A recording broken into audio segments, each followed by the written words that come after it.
안녕하세요. 주식회사 오늘 배움 대표 주방현입니다. 자, 얼굴도 없이 갑자기 이렇게 가상의 공간에서 아바타가 나와서 깜짝 놀라셨죠? 자, 제 얼굴을 한번 여기 옆에 있는 스크린에다가 제 얼굴을 한번 보여드리도록 하겠습니다. 안녕하세요. 반갑습니다.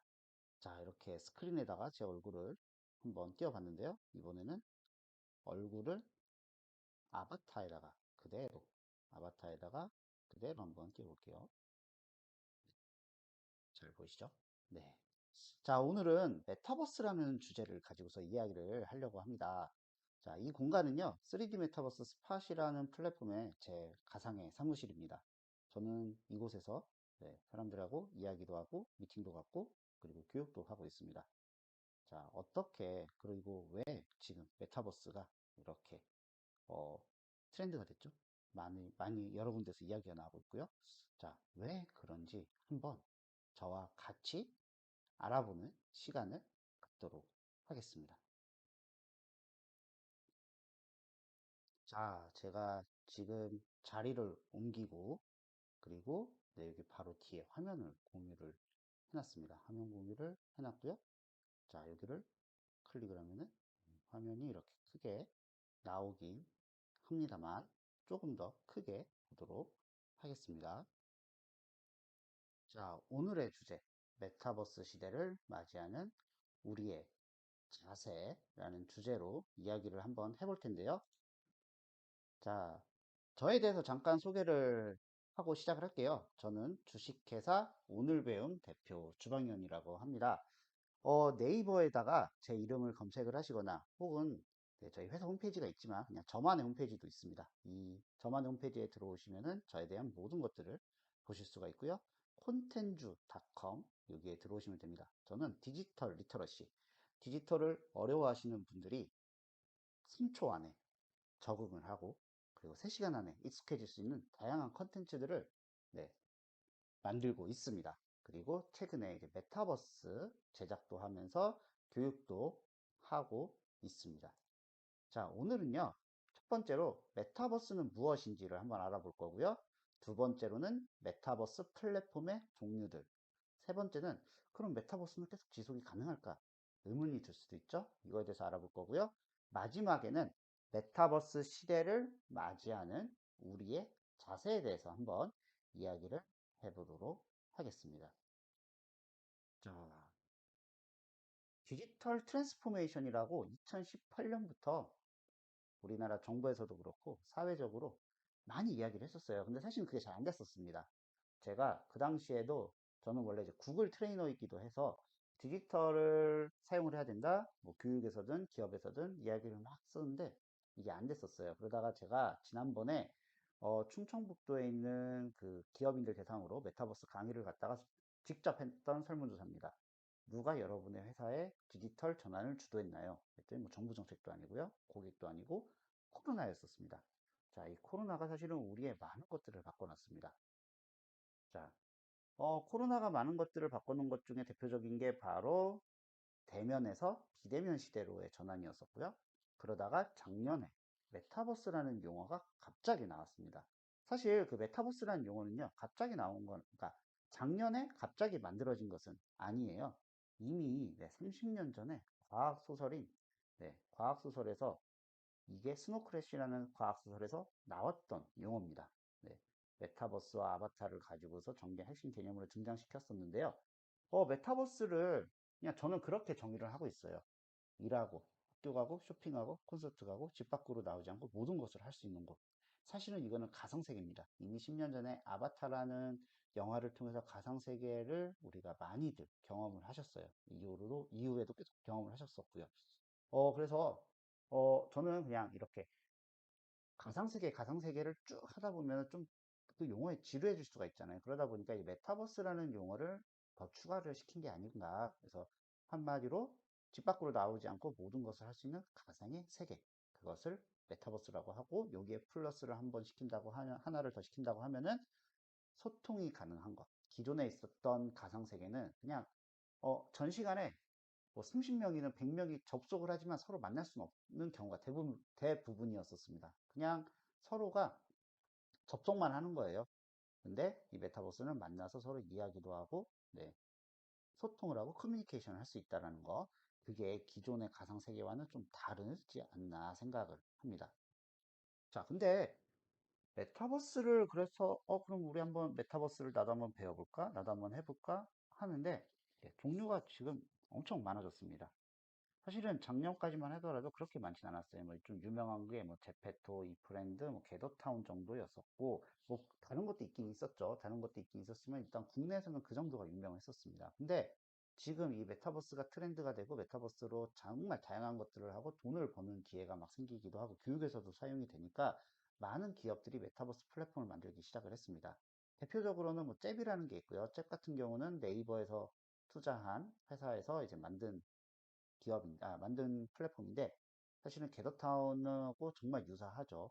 그런 것처럼 네, 어떤 것들은 유사한 것도 있고 어떤 것들은 자체적으로 다른 게 있고요. 그렇게 있는데 자, 지금 보여주는 게 다가 아닙니다. 이거는요. 핸드폰 앱이 있는 것만 제가 한번 분류를 해 놓은 거예요. 그러니까 핸드폰 앱 없이 그냥 외부로 인터넷에서 그냥 접속을 하는 것들은 이 안에 들어가 있지가 않습니다. 그리고 그렇다고 해서 그게 핸드폰에서 사용이 안 되는 것도 아니에요. 그냥 그 우리가 줌 링크 클릭해서 들어가잖아요. 그런 것처럼 링크를 클릭하면은 핸드폰에서도 실행이 됩니다. 왜냐면 모바일도 뭐 안드로이드, 아이폰 할 거 없이 크롬 브라우저라든지 네이버 웨브 브라우저가 깔려 있기 때문에 그런 거를 통해서 들어갈 수가 있는 겁니다. 그러니까 바로 네, 종류가 너무 많아요. 메타버스. 이렇게 엔터테인먼트, 생산성, 어드벤처, 소셜 네트워킹 정말 다양한 게 있는데 자, 이 중에서 내가 필요한 목적에 따라서 선택을 하시면 되긴 합니다, 사실은.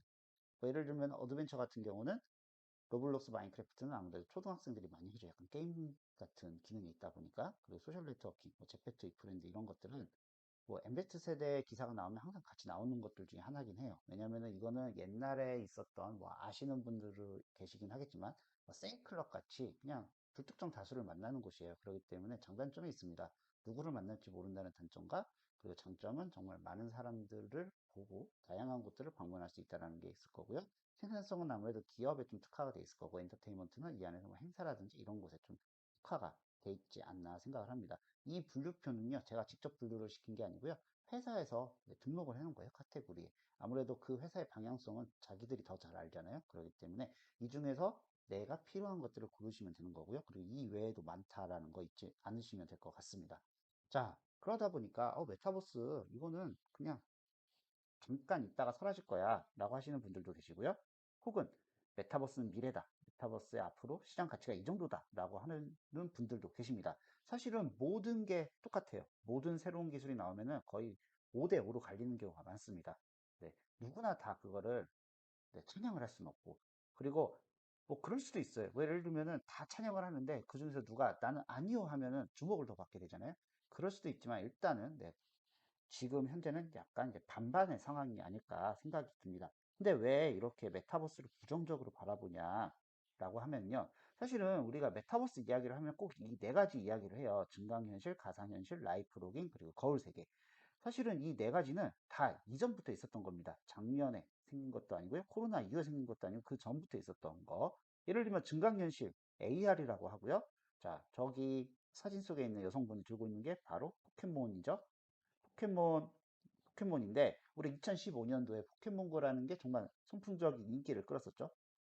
어른, 아이 할 것 없이 땅바닥에 핸드폰을 스캔해 다니면서 막 포켓몬 잡으려고 다녔었고, 네.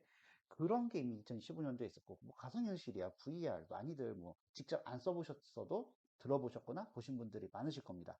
라이프로깅, 내 삶을 인터넷에다가 옮겨놓는 건데, 내가 이렇게 보여주는 건데, 자, 지금 저 라이프로깅에 있는 사진은 인스타지만은 우리는 예전부터 싸이월드를 사용을 했었습니다. 거울 세계, 디지털 트윈, 뭔가를 똑같이 만들어야 되나? 되게 그러면은 이거 어려운 거 아니야? 라고 생각을 하지만 내비게이션만 생각을 해도요. 우리의 현실을 그대로 옮겨놓은 거잖아요. 그런 것처럼 이 모든 것들은 예전부터 있었습니다. 그러니까 사람들이 그건 옛날부터 있었던 거니까 금방 사라질 거야. 뭐가 대단해? 라는 이야기를 많이 하고는 있습니다. 근데 우리가 이 메타버스를요, 요거에다가 집착을 해서 그래요. 메타버스라는 메타버스, 이 네 글자에만 우리가 집중을 해서 그럽니다. 제가 2000년대, 90년대 말에 저는 지금 대전에 살고 있습니다. 그리고 대전에 살고 있고, 네, 요즘 말하는 MZ 세대라고 하는데, 자, 제가 2000년대 초 혹은 90년대 말에 대전에 있는 국립중앙박물관을 가면요, 박물관이 아니라 과학관을 가면요, 항상 그랬습니다.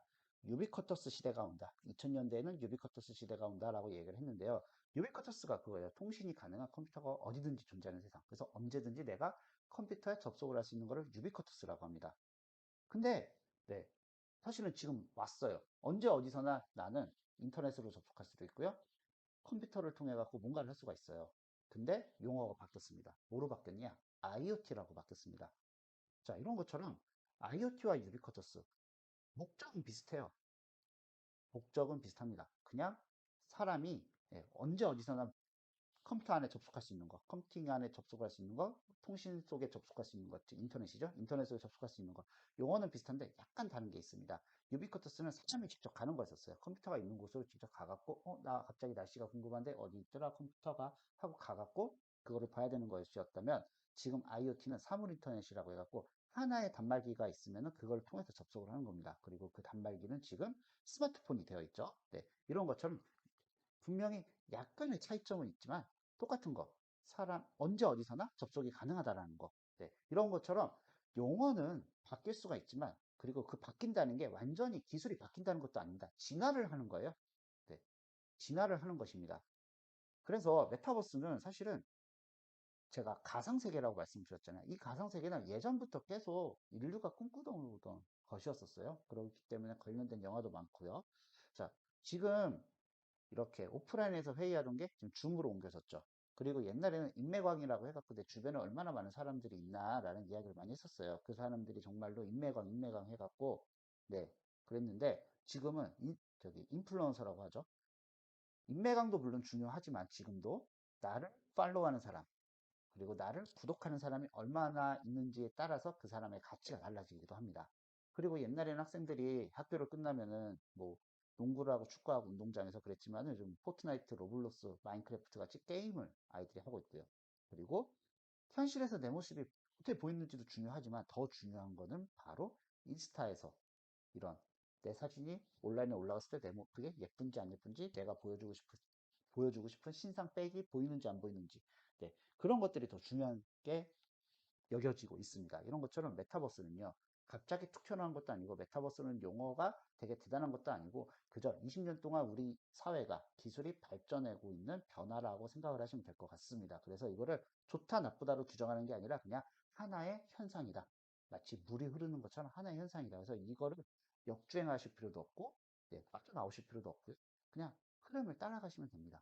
흐름을 따라가시면서 방향만 잘 잡으시면 돼요. 아까 제가 말씀을 드린 것처럼 내가 필요한 메타버스를 하시면 되는 겁니다.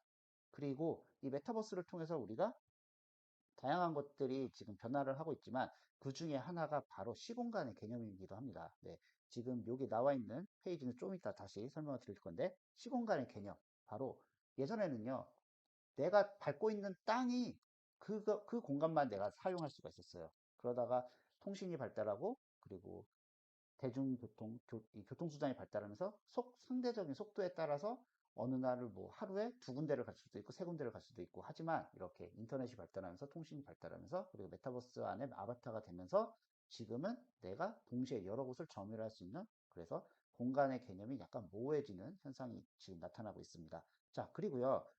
그러면은 아까 제가 VR도 보여드리게 했었는데 우리가 보통 메타버스 이야기를 하면 VR 얘기를 많이 합니다. 그러면은 어? VR? 그거 너무 무거운데? 이거 나중에 보니까 스마트 글래스라고 해갖고 안경 얘기도 나오는데 그때 가면 해야지 라고 하실 수가 있는데요. 우리가 자, 응답하라 1994 보신 분들은 아시겠지만은 1997년도에 시티폰이 나왔었습니다. 97년도에 시티폰이 나왔었고요. 근데 나정이 아빠가 그래서 거기에다가 투자를 했다가 쫄딱 망했죠. 왜? 1년 뒤에 핸드폰이 나왔기 때문에. 이런 것처럼 기술이라는 거는 네, 일단 A를 만들고 B를 만들자가 아니라 A, B, C, D가 동시에 발전을 하고 있습니다. 그렇기 때문에 지금부터 준비를 하셔야 됩니다. 자, 지금 이 그림이 뭐냐면요. 이 영상이 뭐냐면은 제가 작년에 인터스피치라는 국제학술대회를 했었습니다. 인터스피치라는 국제학술대회를 했었었는데 그때 마지막 날에 우리가 이제 헤어져야 되잖아요. 이때 이제 3,000명 정도가 참여를 했어요. 3,000명 정도가 참여를 하고 매일 오후 7시에서 9시까지 네, 그 안에서 그 학술 대회가 열렸었습니다. 라이브 Q&A가 열렸었고 이 논문 발표자들이 저 안에 들어오고 그런 다음에 전 세계에 있는 사람들이 접속을 해갖고 당신의 논문에 대해서 궁금한 게 있습니다. 답변해 주세요. 라고 이렇게 실시간으로 대화를 했었어요. 실시간 대화를 하다가 이제 4일을 그렇게 하다 보니까 좀 아쉽잖아요. 이제 헤어지려고 하니까. 오프라인이든 온라인이든 만났다가 헤어지는 건 아쉽거든요. 그래서 제가 저기에다가 불꽃놀이를 만들어 줬습니다. 스팟이라는 3D 메타버스에다가 불꽃놀이와 그리고 음악을 따라줬어요. 석별의종 오랫동안 사귀었던 아시죠? 네.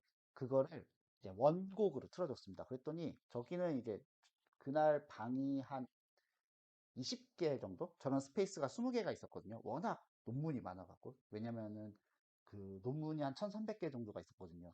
그래서 워낙 많다 보니까 이제 요일에 따라서 나뉘어갖고 이제 요일마다 사람들이 바뀌어갖고 발표자가 바뀌었었는데 네, 저 안에 들어와서 저거를 깔아놨더니 사람들이 막 몰리기 시작했어요. 그러더니 불꽃놀이를 하면서 저 안에서 이제 네, 석별의정을 나눴습니다. 이런 것처럼 메타버스는 앞으로 우리가 살아가야 하는 공간입니다.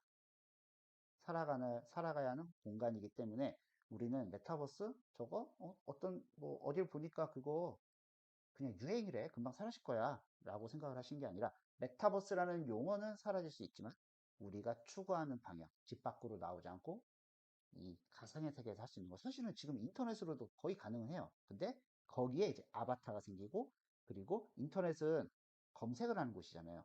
그리고 인터넷은 소통이 불가능합니다.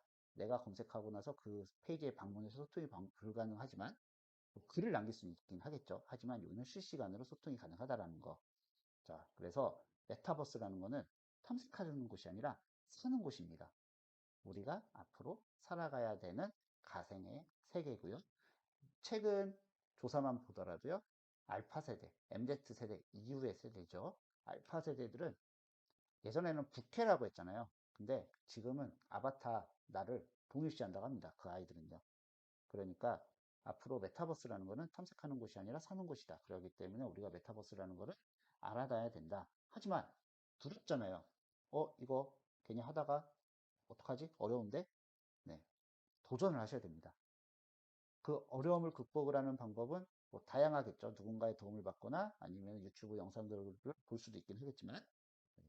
일단 도전하셔야 됩니다. 우리가 인문학이라든지 아니면 책에 있는 글씨 같은 것도 사실은 내가 경험해보지 않으면 안 되잖아요. 간접 경험이라는 것도 있지만 간접 경험은 네, 간접 경험은 한계가 있습니다. 게다가 메타버스 가상세계 이거는요 예전에 있었던 게 아니에요.